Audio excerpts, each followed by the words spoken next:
அஸ்ஸலாமு அலைக்கும் மக்களே, காபாவினுடைய கட்டுமான பணிகள் குறித்து நம்ம தெரிஞ்சுக்கணும். உலகத்தில் முதலாவதாக இறைவனை வணங்குவதற்காக கட்டப்பட்ட ஆலயம் காபத்துல்லா.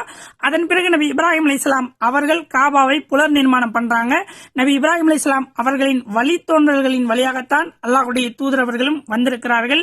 நபி ஸல்லல்லாஹு அலைஹி வஸல்லம் அவர்கள் நபித்துவம் அடைவதற்கு முன்னால் காபா புனர் நிர்மாணம் செய்யப்படுகிறது. காபா ஒட்டுமொத்த மக்களாலும் நேசிக்கப்படுகிறது. அந்த மக்கள் கொள்கையை விட்டு மாறி இருக்கலாம், வணக்க வழிபாடுகளை விட்டு வெளியேறி இருக்கலாம், ஆனா காபா மீது இருக்கக்கூடிய பாசம் குறையவே இல்லை. ஜாபர் பின் அப்துல்லாஹ் ரலியல்லாஹு அன்ஹு அவர்கள் அறிவிக்கிறார்கள், அன்ன ரசூலுல்லாஹி ஸல்லல்லாஹு அலைஹி வஸல்லம் கான என்குலு மஹவுமுல் இஜாரத்திலில் காபா.